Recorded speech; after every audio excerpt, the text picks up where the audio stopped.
నమస్తే అందరికీ, good evening all of you. వందనాలు అందరికీ మరొకసారి.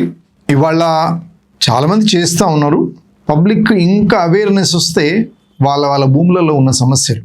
నేను సర్వీస్లో ఉండగా ఇప్పుడు ఆ ఏపీలో ఉన్నటువంటి అజయ్ జైన్ అనే ఒక సీనియర్ కలెక్టర్ గారు ఏమంటుండే, ఎక్కడ పోయినా సర్వే సమస్యలే దాదాపు 60 నుంచి 75% వాళ్ళ సమస్యలతోనే ఉంటాయి. మనకు ఇండిపెండెంట్ డిక్లేర్ అయిన తర్వాత 1948లో టోటల్గా 41,00,000 సర్వే నెంబర్లు ఉన్నాయి. ఇప్పుడు అవి 2,29,00,000 సర్వే నెంబర్స్ అయినాయి. ఎందుకైనాయి అంటే గవర్నమెంట్ ల్యాండ్స్ను ముక్కలు చేసుకుంటూ పోయారు, సీలింగ్స్ బై నెంబర్ అవన్నీ ఇచ్చుకుంటూ పోయారు. అన్నదమ్ములలాగైతే బాగా పంపకాలు అయినాయి. ఇవన్నీ అంటే భూమి అంతే ఉంది. గతంలో ఉన్న 41 ముక్కలను ఇప్పుడు 2 కోట్ల ముక్కలైనాయి, అంతే తేడా.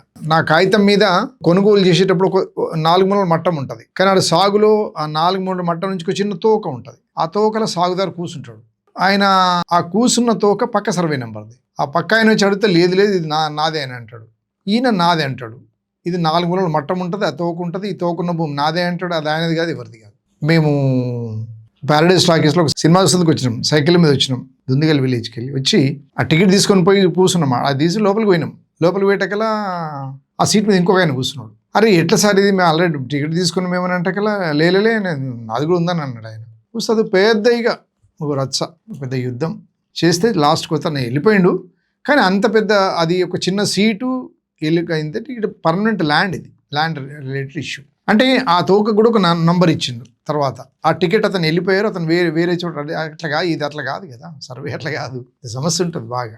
అది ఈజీగా సాల్వ్ అయింది, మాట్లాడుకొని పరిష్కరించుకోగలిగినాం. ఇటుపక్క తలతిక్క అటుపక్క ఇద్దరు తలతిక్క అయితే కొట్టుకుంటారు, తిట్టుకుంటారు, క్రిమినల్ కేసు అవుతుంది, కోర్టు కేసు అవుతుంది. కోర్టుకు కళ్ళు ఉండవు, స్పాట్కి వచ్చి చూడదు. అలా వకీల్ సాబ్ ఏం చెప్తే దాని మీద మాట్లాడతారు, గ్రౌండ్ చదివి వాళ్ళు తీర్పిస్తారు.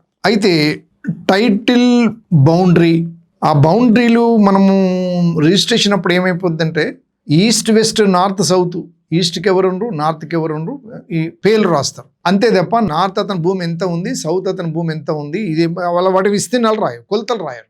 ఇతనికి కష్టం అవుతుంది. మరి ఎట్లా? అది మండల సర్వేయరు ఆఫీసర్స్కి వీళ్ళకి సంబంధించిన ఇష్యూ. అది ఇప్పుడు నా కాగితం మీద కొంత విస్తీర్ణం ఉందబ్బా, అక్కడ పొలం మీద కూడా ఉండాలి కదా. ఇతను ఉంది అనుకుంటాడు కానీ అక్కడ ఉండదు.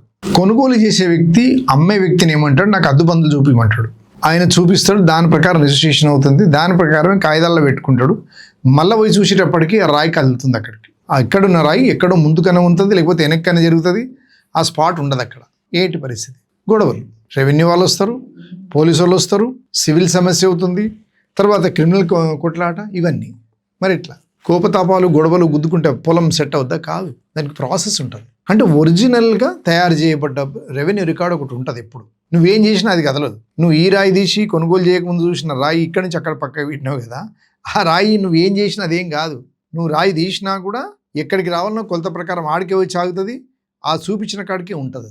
ఈ ఏదైతే ఇల్ మోటివ్ అంటే చెడు బుద్ధితో చేసిన యాక్టివిటీ కొంతకాలం ఉంటుంది, కానీ తర్వాత ఫిక్స్ అవుతుంది. మరి ఇవన్నిటికి ఏమేం చేస్తాం? తప్పుగా రాసిన పీకేయాలి, అతను అద్దుబందు చూపించిన కాడికి ఇది చేయాలి. మరి ఇట్లా దీనికి ఒక అప్లికేషన్, పహాణి పెట్టడం, చలానా కట్టడం, సర్వేర్ రావడం. సర్వేర్ ఏం చూడాలి? మరి ఇవన్నీ ఉంటేనే ఇదంతా ఫిజికల్ పొజిషన్ నీకు కరెక్ట్ యాక్యురేట్గా చెక్ చేయాలంటే ఇవన్నీ ఉంటేనే అవుతుంది. లేకపోతే ఈ సమస్యలు, భూమికి సంబంధించినటువంటి సర్వే సమస్యలు ఎప్పటికీ ఉంటాయి, జీవితకాలం అంతా ఉంటాయి. ఊళ్ళల్లో ఉండే గెట్టు పంచాయతీ దీన్ని అంటారు. చిన్న చిన్న కులాల వాళ్ళు పెద్ద వాళ్ళ పక్క పొంటుంటే వాళ్ళు ఎన్ని అనుభవిస్తారో అది ఆడ చూస్తే కానీ అర్థం కాదు. ఆంధ్రాలో అయినా, రాయలసీమ, తెలంగాణలో అయినా ఒక రిచ్ కులం, ఒక పెద్ద కులపు ఆయన కనుక దళితులు కానీ ఎంబీసీలు కానీ ఎవరైనా ఉంటే వాళ్ళని ఏమైనా ఆడుకుంటారు. కొలతకు పోతే కొలతకు రానియరు, నేను రానంటాడు. ఇవన్నిటికీ పరిష్కారం ఏంటంటే ఒక పిలిచి ఒక పంచనామా చేసి సర్వేతో చేపించి ఇవన్నీ. అక్కడ ఏమేమి చూడాలి? మరి కొన్ని రికార్డ్స్ ఉంటాయి పర్మనెంట్గా, ఆ రికార్డ్స్ని పెట్టి చూడాల్సి వస్తుంది. ఎఫ్ఎంబి అంటారు, సేత్వారు అంటారు, విలేజ్ మ్యాప్ ఉంటుంది, తర్వాత టిప్ అని ఉంటుంది, తర్వాత లేటెస్ట్ పహానీ ఉంటుంది. పహానీ అనేది కేవలం యాజమాన్యాన్ని చూపిస్తుంది అంతే తప్ప దిక్కులు చూపించదు. ఆ దిక్కులు కావాలంటే పైవన్నీ ఇచ్చేయాల్సి వస్తుంది. ఆ సర్వేయర్ రావాలి, అద్దుబందులు ఫిక్స్ చేయాలి, ఓనర్షిప్ కాగితం ప్రకారం ఉన్నట్టుగా చూపిస్తేనే సక్సెస్ అవుతుంది. ఎట్టి పరిస్థితుల్లో కూడా సర్వేయర్ను మేనేజ్ చేయడము, పై ఆఫీసర్లు మేనేజ్ చేయడం అంటే అది టోటల్గా ఫెయిల్యూర్ సర్వే అవుతుంది. అతనికి పూర్తి స్వేచ్ఛనివ్వాలి సర్వేయర్కు. అతను కొలత కొలిచిన దాని ప్రకారంగా చుట్టుపక్కల భూమి, ఆ పక్క భూమి, ఈ పక్క భూమి, ఆళ్ళకి నోటీసు, ఈయనకు నోటీసు, ఆయనకు notice, east west north side అందరికి కూడా నోటీసులు ఇచ్చి అతను రావాలి. అందరి సమక్షంలో పంచనామా చేసి అద్దుబందులు చూపించి అతను వెళ్ళిపోతేనే దాన్ని ఒక ప్రాసెస్ కింద చేస్తేనే సక్సెస్ అవుతుంది. పరస్పరం అంగీకారం ఉండాలి. అంగీకార పత్రం రికార్డులోకి ఎంటర్ అవ్వాలి. ఇక అడుగడుగునా ఇప్పుడు ధరలు పెరిగినాయి, మంచి వాళ్ళు నియత ఖరాబ్ చేసుకొని పొల్యూట్ అవుతున్నారు, అంటే విషతుల్యం అవుతున్నారు మనుషులు. పక్క పొంటోళ్ళు ఎంతో బాగుండేది. ఈయన పొలంలోకి వెళ్ళి పశువులను కొట్టుకొని పోయేది, ఏమనకపోదురు. ఇప్పుడు అడుగు పెట్టనిస్తలేడు ఆయన. నువ్వు అడుగు పెడితే నాకు 100 రూపాయలు కావాలి. ఇట్లా తయారైంది సమాజం అంతా. మరి ఇప్పుడు మెయిన్ రోడ్ మీద కనుక పెద్దోళ్ళు కనుక ఊరు పెద్దలు మోతబరి కులాలు ఉంటే, చివరికి కనుక వేరే పేద కులాల వాళ్ళు ఉంటే అసలు బోనిస్తలేరు వాళ్ళు. నేను బోని అయితే నాకు అమ్ము, ఎంతకో అగో కమ్ము అని చెప్పి బెదిరించి తీసుకున్న సందర్భాలు కూడా చాలా ఉన్నాయి. ఇలాంటివన్నీ కూడా చేయాలంటే కంప్లీట్గా ఒక సర్వే అనేది జరగాలి. నియమబద్ధమైన సూత్రబద్ధమైన సర్వే జరిగితే కానీ గతంలో చైను గొలుసు పెద్ద తతంగము, ఇప్పుడు ఒక అడ్వాన్స్ టెక్నాలజీ వచ్చింది, అడ్వాన్స్కి ఇంకా టెక్నాలజీ వచ్చింది. డ్రోన్స్ అంటున్నారు, ఏమేమో అంటున్నారు, ఆ భాషనే అర్థమవుతలేదు. ఇప్పుడు ఏఐ వచ్చింది, ఇంట్లో కూర్చొని పొయ్యి కాడ బటన్ నొక్కితే ఎక్కడి నుంచో అన్నం వస్తుంది మనకు. అంతటి అడ్వాన్స్ స్టేజ్లో ఇది ఉంటే బాగుంటుంది. మరి మనము ఏం చేయబోతున్నామో నాకు అది అర్థమై మనకు డీటెయిల్గా చూడాలి. చూస్తే కానీ ఇది కాదు. నిన్న మొన్ననే పత్రికలో వచ్చింది, ఒక ప్రయోగం అయితే చేస్తుంది ప్రభుత్వము, కానీ సీరియస్నెస్ లేదు. సీరియస్గా పనిచేస్తే అవుతుంది, కానీ సీరియస్గా చేస్తే సమస్యల పరిష్కారం అయితే రైతులు మీ దగ్గరికి ఎందుకు వస్తారు? మళ్ళీ ఏదో వాగ్దానం చేసి మళ్ళీ ఓట్లు వేయించిన వరకు మళ్ళీ ఏదో సుత్తి కొడతారు, వాళ్ళని మభ్య పెడతారు, వాళ్ళు మోసపోతూనే ఉంటారు, జరుగుతూనే ఉంటుంది. అది లైట్ తీసుకుందాం. కాకపోతే ఒక ప్రాక్టికల్ యాక్టివిటీ అది జరిగింది. ఏది ఖమ్మం జిల్లాల తర్వాత తిరుమలాయపాలెం మండలం, కాకరపాయ మండలం, అంటే ఆ ఒక ఊరును యూనిట్గా తీసుకున్నారు వాళ్ళు. తీసుకొని అందులో ఊరు భూమి ఎంత ఉన్నది మొత్తం ఒక 3,800 ఎకరాలు ఉన్నదట. అది మొత్తం ఏ పంచాయతీ లేని భూమి ఒక 3,100 ఎకరాలట. అందులో స్టోను హిల్స్ అంటే పర్సంటేజ్ తీసుకొచ్చారు వాళ్ళు. 81.57% clear land, only 19% of land different types of lands ఉన్నాయట. అయితే స్టోను హిల్స్ అంటే పోట్ ఖరాబ్ అని అనుకోవచ్చు మనం. పంటకు పనికిరాంది ఒక 2.36%, గవర్నమెంట్ ల్యాండ్ ఒక 9.4%. తర్వాత బార్డర్ డిస్ప్యూట్ అంటే మన బౌండరీ డిస్ప్యూట్ లేదా ఓవర్ ల్యాపింగ్ నంబర్స్ అంటే మండల్ టు మండల్, జిల్లా టు జిల్లా ఉండే ఓవర్ ల్యాపింగ్ పర్సెంటేజ్ ఒక 2.4%. ఇవన్నీ ఉన్నాయి. సాదా బైనామాలకు 4.2%.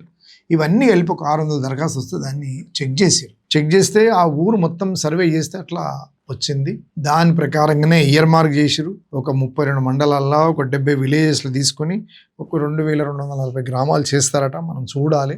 ఇక అది అనుకుంటా ఒక ఏడాదికి అట్లే నడుస్తుంది. ప్రాక్టికల్గా ఆ విలేజ్ రికార్డు కనుక చేసి ఆ ఊరికి సంబంధించినటువంటి ప్రతి చిన్న గుంట రైతు కూడా ఆధార్ కార్డు ఉన్నట్టుగా ప్రతి రైతుకు భూధార్ కార్డు ఇచ్చి చేస్తే బాగానే ఉంటుంది. కానీ చేస్తామని అంటున్నారు, మరి ఎప్పటివరకు చేస్తారో. అయితే దాదాపు స్టేట్ మొత్తం 378 గ్రామాలకు అసలు లక్షణాలే లేవట. మరి ఏంటి 10,000 గ్రామాలు ఇవన్నీ ఉన్నాయండి. మనము ఎంతకాలమని ఇట్లా టాలరేట్ చేద్దాం? ప్రభుత్వాలు వస్తున్నాయి పోతున్నాయి, వాళ్ళు చేస్తున్నామని వాగ్దానాలు చేస్తారు, వాళ్ళ పనులలో వాళ్ళు ఉంటున్నారు. కాబట్టి ఏదో కొన్ని గతంలోనే సర్వే చేస్తామని కొన్ని కోట్ల రూపాయలు శాంక్షన్ అయినాయి, అది కాలేదు. ఇప్పుడు ఏమైంది? ఇప్పుడు గట్టిన అవుతుంది. మనం అందరం ప్రశ్నించవలసిన అవసరం ఉంది. గ్రామాలకు వచ్చిన ప్రతి రాజకీయ నాయకుడిని నిలదీస్తే కొంత పని అవుతుందని ఆశపడుతూ ఈ సర్వే వల్ల ఉన్న భూ సమస్యలు ఏమిటి అనేది కొంత తెలుసుకుంటూ అందరికీ ధన్యవాదాలు తెలియజేసుకుంటూ, చూడండి, షేర్ చేయండి, లైక్ కూడా చేస్తారని, సబ్స్క్రైబ్ కూడా చేస్తారని కోరుకుంటూ ధన్యవాదాలు. Thank you very much.